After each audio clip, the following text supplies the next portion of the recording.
Hello दोस्तों, welcome back to the learning zone. Myself Manoj Kumar. आज हम जो है वो निर्वाचक मंडल के बारे में पढ़ेंगे। ये आपके हरियाणा सरकार और रेलवे या सेंट्रल गवर्नमेंट के जितने भी एग्ज़ाम होंगे रेलवे के अलावा भी, उन सभी के लिए इम्पोर्टेंट रहेगा। यहाँ तक कि यूपीएससी में जो है उस यूपीएससी के एग्ज़ाम में भी इनमें से जो है वो काफ़ी सारे क्वेश्चंस पूछे जाते हैं। चलिए स्टार्ट करते हैं इस टॉपिक को। निर्वाचक मंडल में जो मुख्यतः हम अनुच्छेद 52, 54 और 61 के बारे में पढ़ेंगे डिटेल से। अनुच्छेद 52 के अनुसार क्या होता है दोस्तों, एक राष्ट्रपति का चुनाव होता है हमारे देश में, और उसके लिए क्या होता है, देखिए प्रोसेस को समझिएगा कि जो डायग्राम के अकॉर्डिंग समझिएगा। सबसे पहले तो कि मत जो होते हैं वो कौन कौन देता है, ये ध्यान रखिएगा कि मत जो है वो कौन कौन देता है इसके अंदर, ये ध्यान रखना है आपको। एक तो जो भी मतदाता होते हैं, जितने भी मतदाता हैं वो मत देते हैं, उनके द्वारा जो चुने गए प्रतिनिधि होते हैं, एमएलए होते हैं, एमपी होते हैं, ठीक है। उसके अलावा राज्यसभा के जो मेंबर होते हैं उनको जो है वो राष्ट्रपति मनोनीत करता है।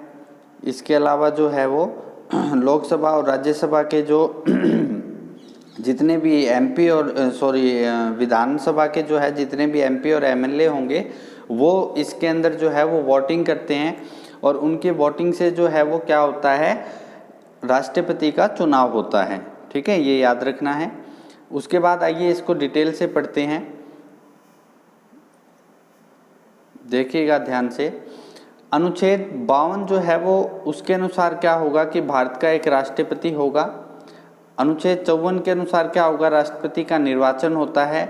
और अनुच्छेद 61 के अनुसार जो है वो किसी भी राष्ट्रपति को जो है वो हटाया जा सकता है, ये आपको याद रखना है। इसको हम क्या कहते हैं, महाभियोग कहते हैं। यानी किसी भी राष्ट्रपति को अगर पद से हटाना है तो हमें क्या करना पड़ेगा, महाभियोग का सहारा लेना पड़ेगा।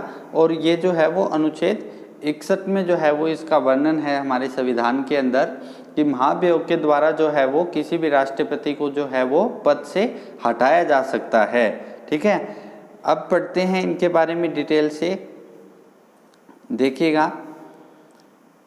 सबसे पहले प्रेसिडेंट राष्ट्रपति, फिर क्या होता है भाई उपराष्ट्रपति, फिर क्या होता है यूनियन मिनिस्टर काउंसिल, केंद्रीय मंत्रिपरिषद, AGI, attorney general of India. उसके बाद उच्चतम न्यायालय, सीएजी कैग बोलते हैं जिसको हम, ठीक है। ये इनके पद होते हैं, यानी ये राष्ट्रपति के अंडर आते हैं। राष्ट्रपति जो है वो इन सब का चुनाव करता है, ये आपको याद रखना है, ठीक है। अगर एग्जाम में आपसे पूछा जाता है कि अटॉर्नी जनरल ऑफ इंडिया का चुनाव जो है वो कौन करता है, यानी उनको जो शपथ है वो कौन दिलाता है, तो राष्ट्रपति दिलाता है, ये आपको याद रखना है, ठीक है। अनुच्छेद 52 जो है वो अनुच्छेद 52 से 62 में जो है वो क्या लिखा गया है दोस्तों, भारत का एक राष्ट्रपति होगा। ये किसके अंतर्गत है, अनुच्छेद 52 के। राष्ट्रपति संघ की कार्यपालिका का प्रमुख होता है। राष्ट्रपति जो है वो संघ की कार्यपालिका का प्रमुख होता है। राष्ट्रपति की योग्यता क्या क्या है, यानी राष्ट्रपति किसको बनाया जा सकता है, वह भारत का नागरिक होना चाहिए और उसकी न्यूनतम आयु जो है वो 35 वर्ष होनी चाहिए। और यहाँ से जो है वो काफ़ी बार ये प्रश्न पूछा गया है कि राष्ट्रपति की जो है वो न्यूनतम आयु कितनी होनी चाहिए, तो ये आपको याद रखना है 35 वर्ष जो है वो होनी चाहिए। इसके अलावा अगर आपसे पीएम की पूछी जाए कि पीएम की कितनी होनी चाहिए, तो पीएम के लिए जो है वो 25 ईयर्स होनी चाहिए मिनिमम एज। लोकसभा का सदस्य बनने योग्य होना चाहिए वो, जिसका भी राष्ट्रपति का चुनाव करें हम, जिस भी व्यक्ति का, वो लोकसभा का सदस्य बनने के योग्य होना चाहिए, ठीक है। आगे देखिएगा, सिंगल ट्रांसफर वोटिंग सिस्टम, एकल संक्रमणीय वोट पद्धति होती है। इसके अनुसार जो है वो चुनाव किया जाता है। जितने कैंडिडेट होंगे सबको वोट देना होगा, ठीक है। लोकसभा में और राज्यसभा में जितने भी कैंडिडेट होंगे उन सबको वोट देना होगा राष्ट्रपति चुनाव के लिए। भारत के सर्वोच्च न्यायालय का मुख्य न्यायाधीश जो होता है वो राष्ट्रपति को शपथ दिलाता है। ये भी मोस्ट इंपॉर्टेंट क्वेश्चन है, याद रखिएगा कि भारत के राष्ट्रपति में भारत के अंदर अगर हम बात करें तो राष्ट्रपति का जो पद होता है वो सर्वोच्च होता है, ठीक है। जो मुख्य न्यायाधीश होते हैं वो भी राष्ट्रपति के अंडर आते हैं, लेकिन राष्ट्रपति को अगर शपथ दिलवानी हो तो उसको कौन दिलवाएगा भी, भारत के सर्वोच्च न्यायालय यानी सुप्रीम कोर्ट के जो मुख्य न्यायाधीश होंगे वो इनको शपथ दिलवाते हैं, ये याद रखना है। नेक्स्ट देखिएगा, राष्ट्रपति निम्नलिखित में से किस किस की नियुक्ति करता है, ये भी आपको याद रखना है। देखिए इन सब की नियुक्ति जो है वो राष्ट्रपति के द्वारा होती है। भारत के प्रधानमंत्री चुनाव, इनका जो चुनाव होता है ये चुने जाते हैं जनता के द्वारा, लेकिन अगर हम इनकी लिखित नियुक्ति की बात करते हैं कि मान लो जैसे इनको शपथ कौन दिलवाएगा, ठीक है, इनको जो है वो एक तरह से हम ये कह सकते हैं कि जो जब ये उस पोस्ट के ऊपर बैठते हैं, किसी भी जो भी इनको पोस्ट दी गई है उसके ऊपर ये बैठते हैं, जिस भी पोस्ट के लिए चुनाव होता है इनका, ये चुने गए हैं, उस पे जो है वो शपथ दिलवाने के बाद ही बैठे जाते हैं ये, और ये राष्ट्रपति जो है वो उनको शपथ दिलवाते हैं, ये याद रखना है। इसके अलावा प्रधानमंत्री की सलाह पर मंत्रिपरिषद, सर्वोच्च न्यायालय और उच्च न्यायालय के मुख्य न्यायाधीश, AGI, attorney general of India, लोक सेवा आयोग के अध्यक्ष और सदस्य, वित्त आयोग के सदस्य, राज्यों के राज्यपाल, इन सब का चुनाव जो है वो राष्ट्रपति के द्वारा किया जाता है। राष्ट्रीय संसद का अभिन्न अंग होता है। संसद द्वारा पारित विधेयक राष्ट्रपति के अनुमोदन के बाद ही कानून बनाता है। कोई भी कानून जो है वो कब बनेगा, सबसे पहले लोकसभा में पास होगा वो, फिर राज्यसभा में, उसके बाद लास्ट में जो है वो राष्ट्रपति के पास जाता है। अगर राष्ट्रपति उस पर साइन कर देते हैं तो वो कानून जो है वो बन जाता है, वो कानून पारित हो जाता है, ठीक है। वेरी इंपॉर्टेंट पॉइंट्स जो है वो कौन कौन से इसके अंदर देखिएगा। राष्ट्रपति को अनुच्छेद 72 अंतर्गत किसी अपराध के लिए दोषी ठहराए गए व्यक्ति की सजा को माफ करने की शक्ति प्राप्त है। ये मोस्ट इंपॉर्टेंट लाइन है भी, किस अनुच्छेद के तहत, 72 के तहत, ठीक है। आर्टिकल 72 के अकॉर्डिंग अगर मान लो कोई किसी को फांसी की सजा दे दी है सुप्रीम कोर्ट ने, उसकी भी सजा को माफ करने का अधिकार है किसके पास है, वो राष्ट्रपति के पास है, ठीक है। ये आपको याद रखना है, इंपॉर्टेंट क्वेश्चन है। देश की तीनों सेनाओं का प्रमुख जो है वो राष्ट्रपति होता है, लेकिन अब इनके लिए जो है वो एक और पोस्ट बना दी गई है, ठीक है। राष्ट्रपति जो है वो उससे भी ऊपर है, याद रखिएगा। राष्ट्रपति जो है वो अपना त्याग पत्र उपराष्ट्रपति को देता है, ठीक है। राष्ट्रपति को अगर अपना त्याग पत्र देना हो तो वो किनको देगा, उपराष्ट्रपति को। संसद के सदस्य को चुनने की शक्ति जो है वो राष्ट्रपति के पास होती है, ये भी आपको याद रखना है।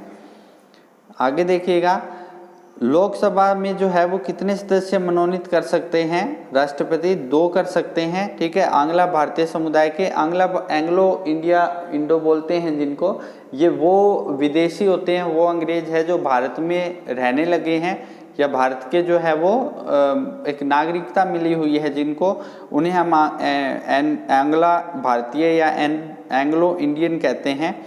राज्यसभा के जो है वो 12 सदस्य मनोनीत कर सकते हैं, और ये जो है वो किस क्षेत्र के होंगे भाई, ये कला साहित्य के क्षेत्र के होंगे, ठीक है। ये आपको याद रखना है, किस क्षेत्र के होंगे वो,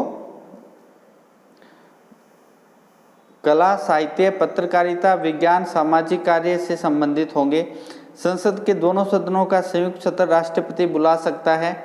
संविधान में 3 प्रकार के आपातकाल का प्रावधान है। अनुच्छेद 356, इसके अनुसार क्या होगा भी, राज्य में राष्ट्रपति शासन को लगाया जा सकता है। अनुच्छेद 360 के अकॉर्डिंग क्या होगा, वित्तीय आपातकाल, ठीक है। फाइनेंशियल अगर कोई भी मान लो दिक्कत आ जाती है देश में तो वित्तीय आपातकाल लगाया जाता है, ये अनुच्छेद 360 के अकॉर्डिंग है। और अनुच्छेद 356 ये क्या है, राज्य में राष्ट्रपति शासन जो लगाया जाता है वो किस अनुच्छेद के अंतर्गत लगाया जाता है, तो 356 के अंतर्गत लगाया जाता है। इंपॉर्टेंट है, याद रखिएगा। आगे देखिएगा, अब तक केवल 3 बार राष्ट्रपति आपातकाल लगा है। एक तो 1962 भारत और चीन का जो युद्ध हुआ था उसके अंदर लगा था ये, उसके दौरान, और 1971 में भारत पाक का युद्ध हुआ था उसके अंदर भी लगा था, और 1975 के अंदर जो है वो आंतरिक अशांति के आधार पर, ठीक है, देश के इंटरनल जो स्टेट्स थे उनके बीच में कुछ प्रॉब्लम्स थी, जिसके बाद जो है वो भारत में काफ़ी अशांति फैल गई थी। कई स्टेट्स जो है वो भारत से अलग होना चाहते थे 1975 में, तो उसके दौरान भी जो है वो एक बार आपातकाल लगाया गया था, याद रखिएगा।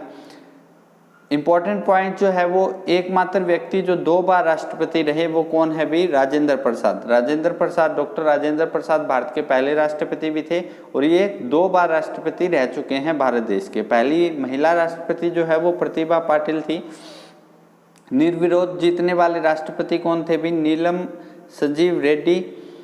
कितने राष्ट्रपति की मृत्यु उनके कार्यकाल के दौरान हो गई थी? तो एक तो जाकिर हुसैन की जो है वो मृत्यु हुई थी कार्यकाल के दौरान, और एक फखरुद्दीन अली अहमद की भी मृत्यु हुई थी। ठीक है, ये इंपॉर्टेंट क्वेश्चन है, याद रखिएगा। तो आज का ये हमारा टॉपिक्स था फ्रेंड। अगर आपको ये वीडियो पसंद आई है तो दोस्तों में इसे शेयर जरूर कीजिएगा। आगे हम फिर मिलेंगे एक नई वीडियो के साथ। Okay bye, have a nice